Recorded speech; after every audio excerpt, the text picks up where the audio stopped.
record.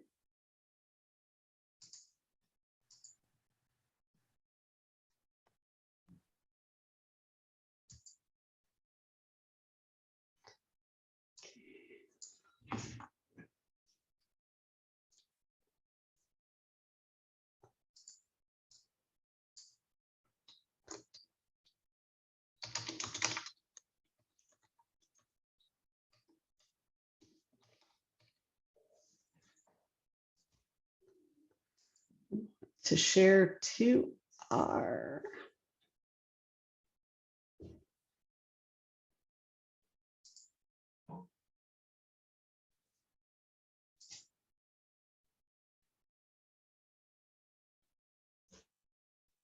here we go.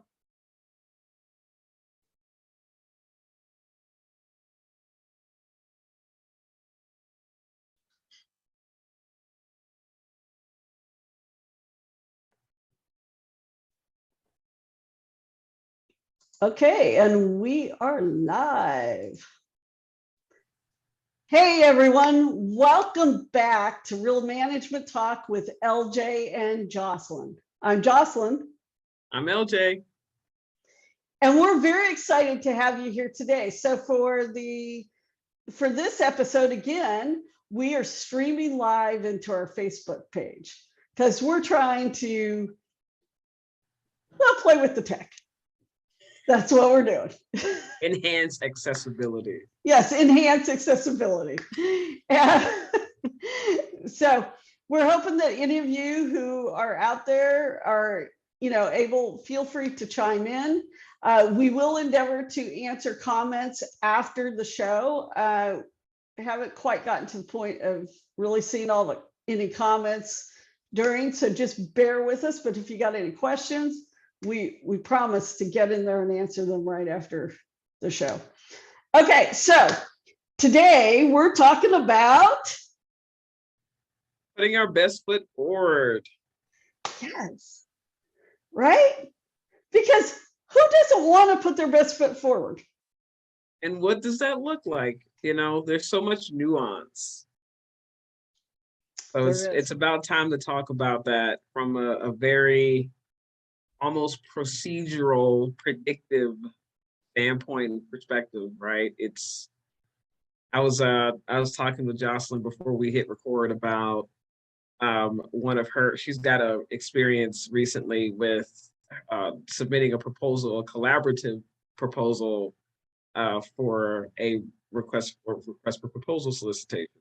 And me having just finished up a similar situation and having unfortunately received for one of the proposals, having recently received a rejection, the recourse to that, especially knowing that you put your best foot forward, you put together a solid team, put together a solid plan, and, seemingly thinking, okay, we're good to go. This is a shoe-in. If this doesn't happen, somebody's not paying attention.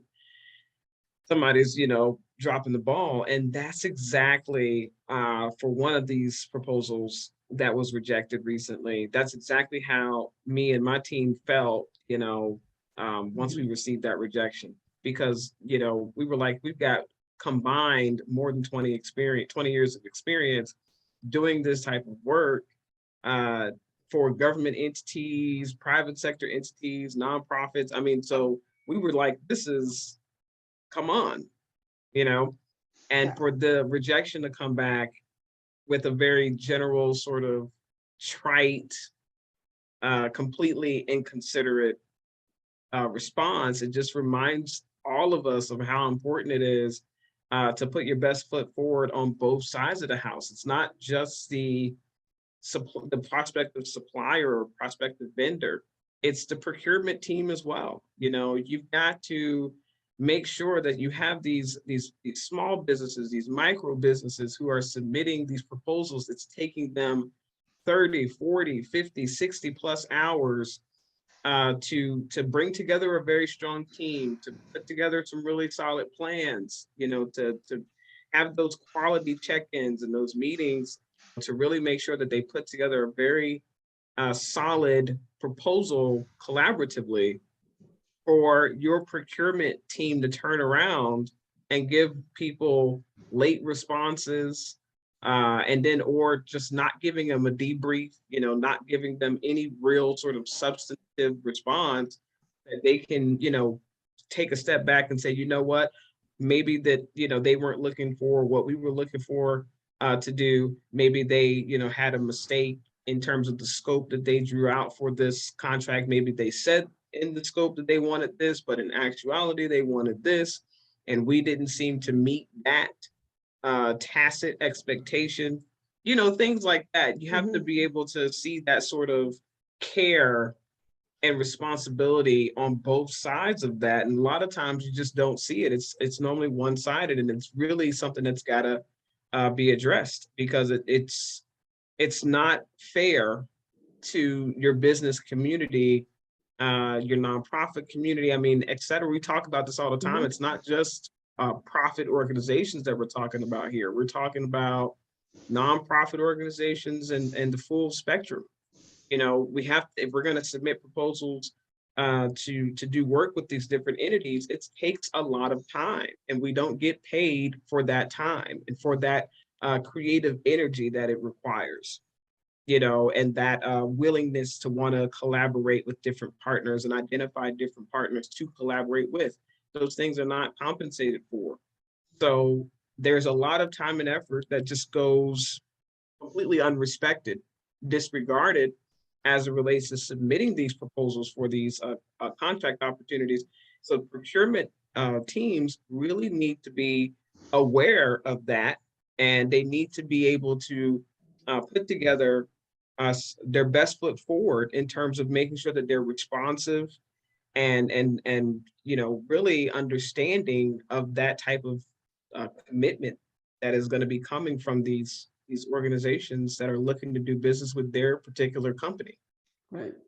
Well, and I've run into what we're kind of running into right now, before, which actually makes it difficult for when people are responding to proposals, right? Because you follow, in this particular case, we got our questions regarding the proposal and around, there's some within this particular RFP, there's some of what I call throwing in the kitchen sink, because all of a sudden, like you're saying, the whole thing's this way, and then all of a sudden there's like three things that are this way that have literally nothing to do with the main thing that you're saying you want. And so, and there were some other key elements that have been left out, that being the company that's responding, it can make it difficult, but sometimes you just have to roll with it. But one of the things is if anybody's on the side of doing the RFPs, and both LJ and I have been on the side of being the people who actually had to craft the RFPs too, folks, and have responses coming in. And we can tell you that one of the things, if you ask for questions to be submitted by a certain deadline, then you have the responsibility to actually answer those questions. And so what her and I were talking about is that in this particular case, there's been more than a week since those questions were due, and there is not an answer. And we can't get an answer. And it's just, and I kept thinking to myself, well, if they're doing this to us and we submitted them the way that they were supposed to be, who else are they doing this to? Or are they just going through the motions? I don't know. They could be, or they might not be. It's hard to say.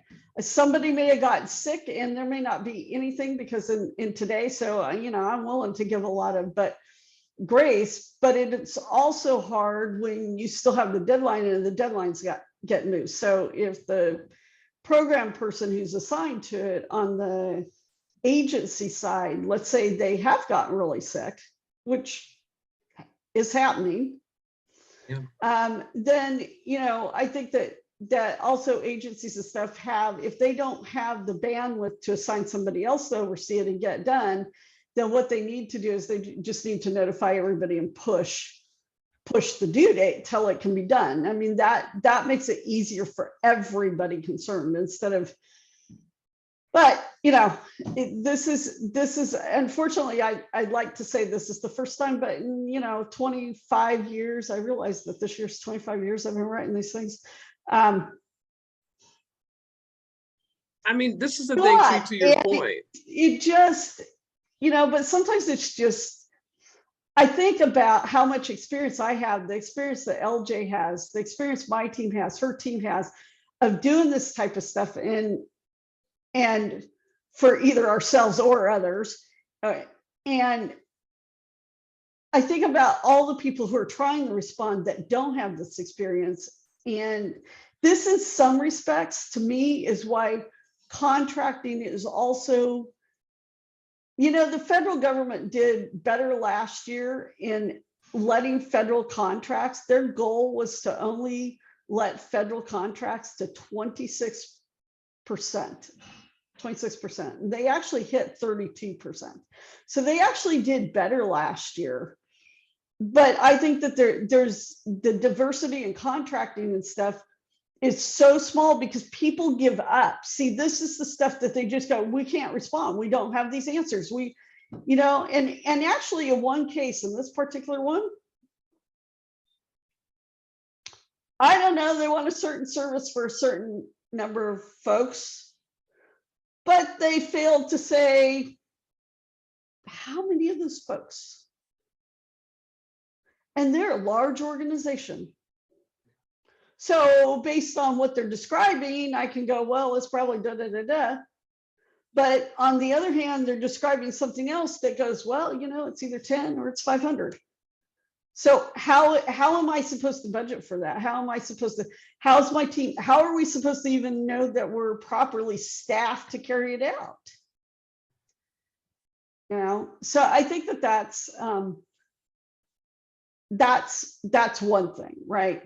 But the other trend that I've seen, and I don't know if you've seen this lately, but this is a trend I've been seeing for about the last 4 or 5 months in particular. More and more, I'm seeing more of these that go, you cannot change the staff at all on the contract unless we give permission. And by the way, whoever heads the company has to be at our beck and call. And I'm like, yeah, Insane. no. Insane. Here's the thing, things happen. Mm-hmm. And when you say that, I'm sorry, I'm busy running a company. Thank you.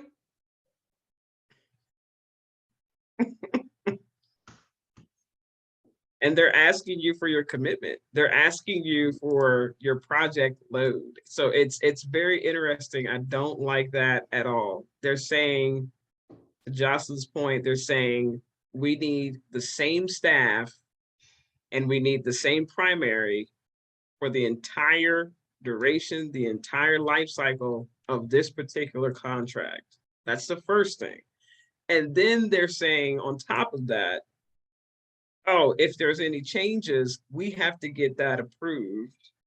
And then they're saying on top of that, well, let me see what other projects you have right now so that we can make sure that you can actually commit yourself to being available to us basically 24 hours in a day, 7 days a week. I mean, it's insane, the level of just entitlement and I mean, and when you think about procurement, the procurement teams, to Jocelyn's point, and I know I have to clarify this real quick, because Jocelyn, when you said this, I'm sure this went over people's heads. When Jocelyn said they were supposed to give us responses to these questions already, and they haven't, and we can't get the answers that we need, what she's talking about, folks, is the blackout period. When you have these contract opportunities that you're submitting bids for, they will tell you straight up on the contract, on the RFP, do not contact these people and ask them questions directly, because you could be basically found in violation of the RFP, because they don't want favoritism. All of the prospects have to be treated the same. So if the procurement team if you reach out to them and they talk to you and they answer a question, and sometimes you'll end up getting some of these smaller uh, universities and smaller organizations that have, RFPs that they've announced, and their procurement team may be new. You might end up having a situation where you call them while the RFP is live, and they pick up the phone and you just say, hey, I know I'm not supposed to, well, you might not even say anything. You might just, innocently just talk to them. Hey, my name is Lafana. I'm the, founder for Tacit Growth Strategies. We provide the PMP exam prep training you're looking for. I wanted to know, how many students do you usually have that get PMP training?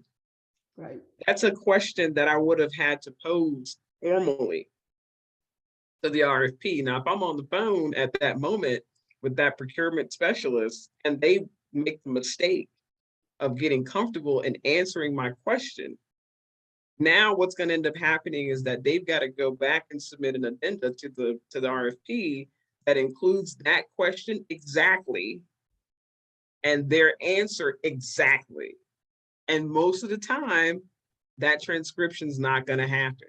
Yeah. Right. And all it takes is for me to be a jerk and say, I saw the addenda, but that wasn't the question that I asked. Yeah. Or that's not the answer that I got. Mm-hmm. That's all it takes, is just one little small miscommunication, or it could just be me being a jerk and I'm just causing problems because I'm taking advantage of someone's naivety, right? That's what happens. So when you have a situation like Jocelyn's, where she's dealing with a much larger organization that's going to have a formalized structure for how to pose questions on these RFP solicitations and getting formal responses back, if they don't respond, she can't call anybody. She can't email anybody. She can't send them a pigeon. She can't say anything to them, because this RFP is live and there cannot be any favoritism shown to any of the prospective suppliers for that particular product or service. Yeah, because it's crazy. Because we essentially nullify our submittal straight off the bat by doing that.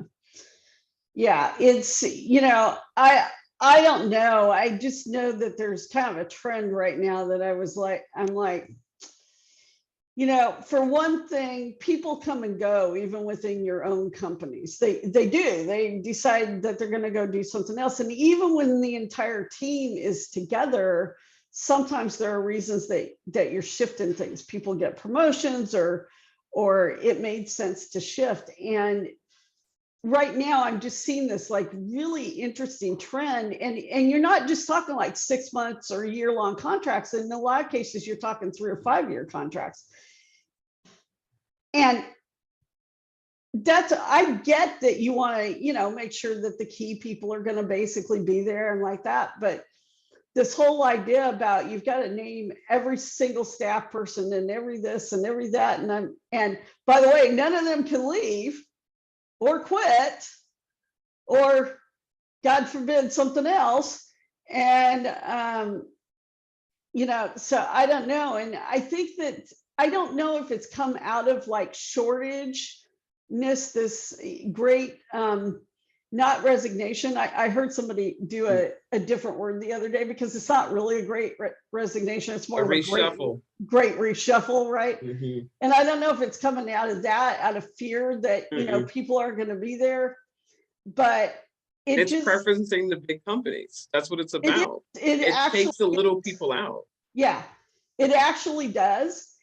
And so these days you have to get very scrappy about how you're going to do it. And the biggest thing is, and we teach our clients this too, which is you have to assemble a good team and staff that can roll with it. And you know what? Sometimes in the middle of things happen and you got to go back and just go, sorry, they're not here anymore. Great, you wanted to sign off on them resigning, but guess what? They resigned already. So there you go. I mean, it's just ludicrous to me. And now this is out in social media and everything because we're live on Facebook. So there we go. And right now we should take a break from our sponsors. for our sponsors, right? So, we're really grateful to every single one of our sponsors. We really are. So Tacit Growth Strategies is your project management institute approved, authorized training partner. And if you ever, I'm really serious, folks, if you ever want to really learn project management from the best, you need to get with Tacit Growth Strategies. I can't move that way, but you're doing a nice demonstration here. Anyways, you really do. I can honestly tell you that I've known LJ for a long time, but I actually at one point was, not that we'll name names on who, pulled me in there. But anyway, so I was actually, when LJ was with the Alamo PMI, I was on her team there as well. And I can tell you, she is one of the greatest people around project management that I've ever seen. And she's one of the best that you definitely want to learn from. And now we'll think, you're welcome. And into our other sponsor. And remember, if you want to sponsor us, just drop us a line and we'll talk about it. We can make sponsorship amazingly affordable. There we go. See, there's my new sales point, amazingly affordable.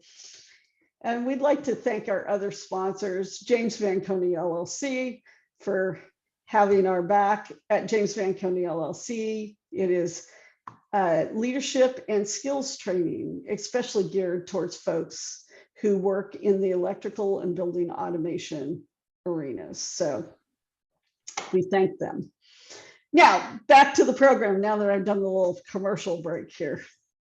So where were we? Okay, well, I don't want to skewer program managers all over the world because, it's not. But guys, seriously, if any program managers are listening, I don't care where you are in the world, take a look at your processes and practices. Because, we keep talking about how we want to diversify everything, give more opportunities to women, to minorities, to people of color, to, I don't know, my red cat, because I got a red cat. She's rare. She's a female red cat. There's less than 20% of red cats are females. That's a whole different biology lesson, but that is a true fact. It's a true fact. It's moving beyond symbolism, you have to move beyond the symbolism into substance. Exactly. You have to.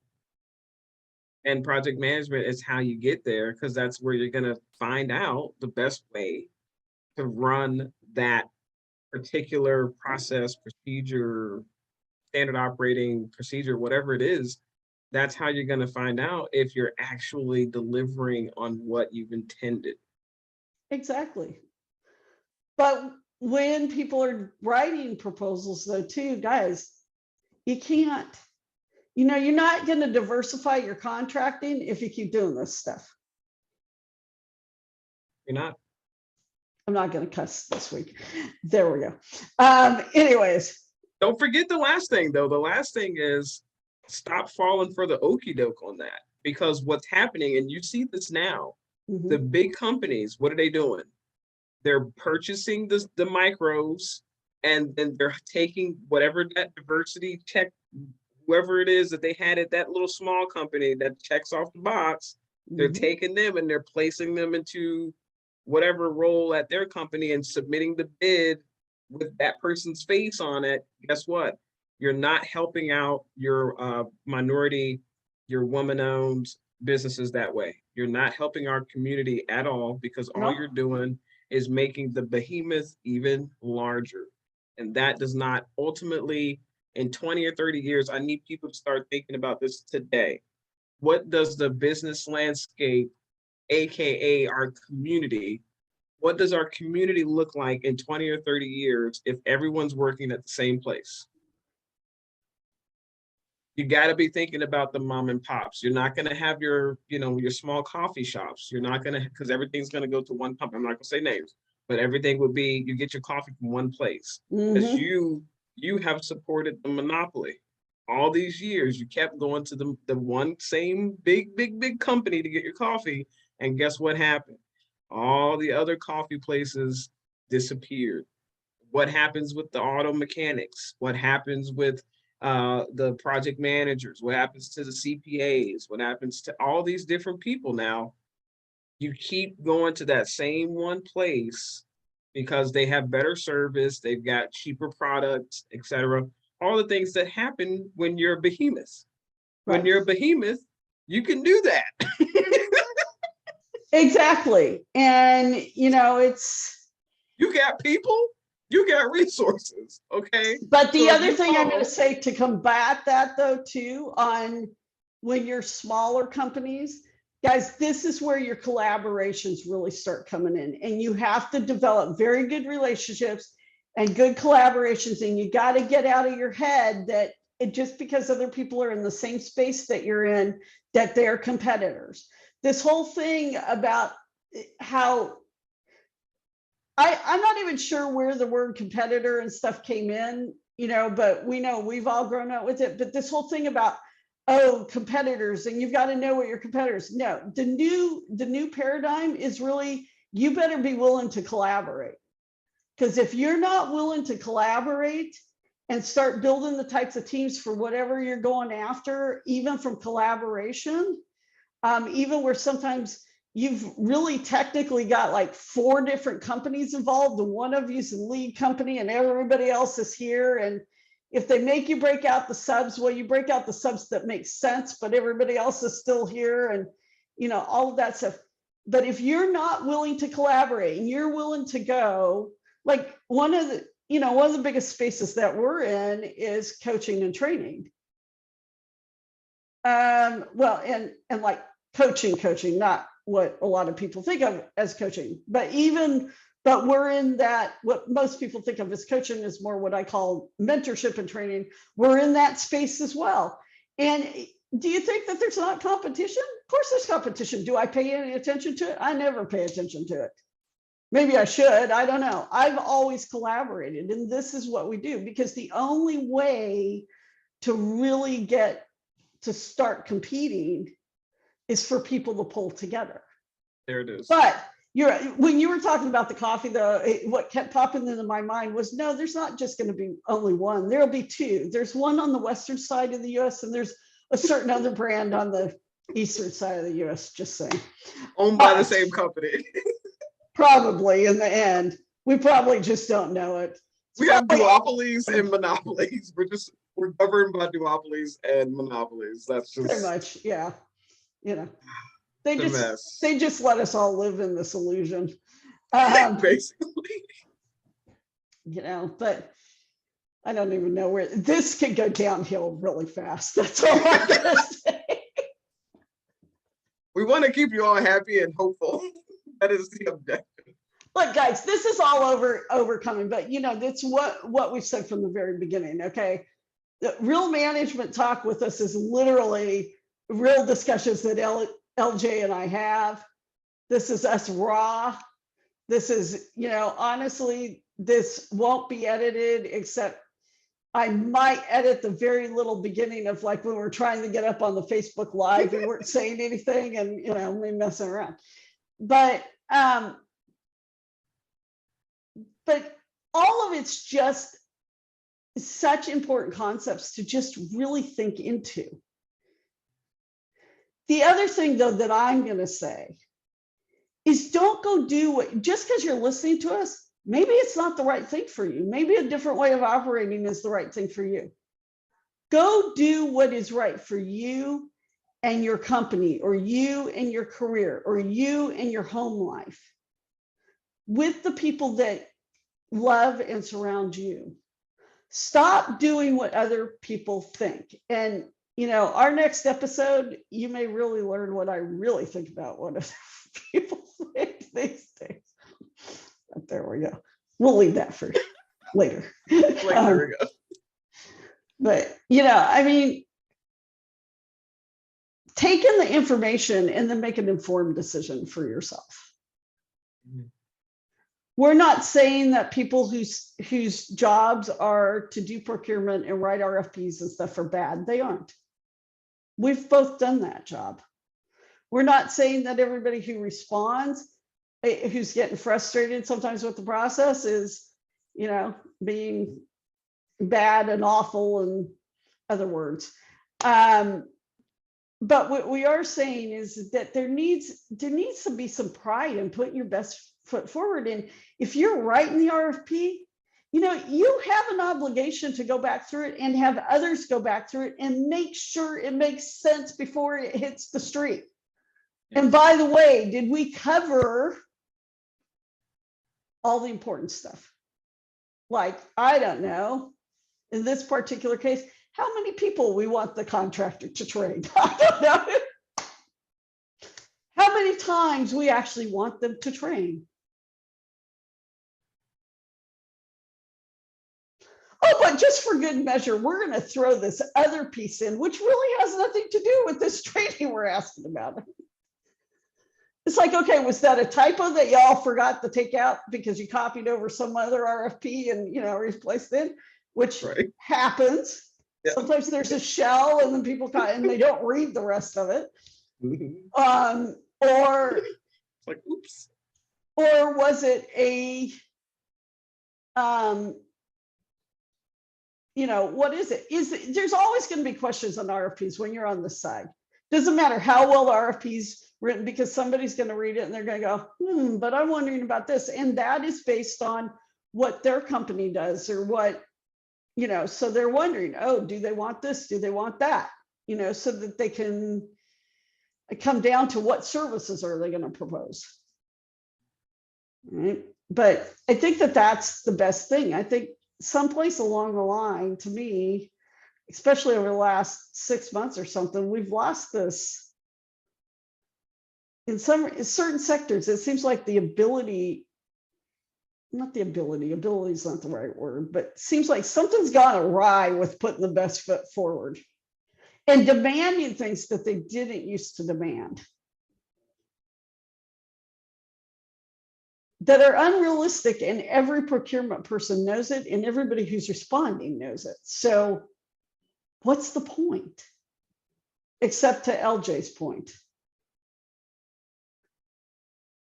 which is, in a lot of respects, it's designed to take out smaller firms that could do the job just as well and might actually be more responsive.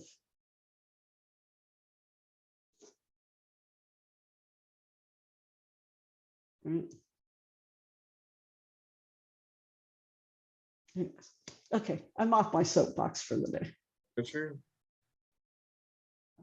It's true. Yes.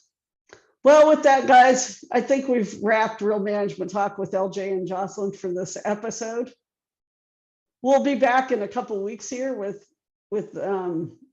another episode with a riveting topic of the day that we've decided to talk about. So stay tuned. And remember, you can find us on Anchor, Spotify. And no, I have not pulled us from Spotify with the recent controversy. We're okay with being on Spotify, guys. We're also on Google and Apple and a couple others, Breakers and somebody else. Anyways, so you can find us there. One of these days, I'm going to finish getting the issue fixed with the YouTube channel. So eventually you'll see a whole bunch of these episodes uploaded there. But until the meantime, enjoy what we're getting out here into our Facebook page. Amen. All right. Thank you all for joining us. Ow.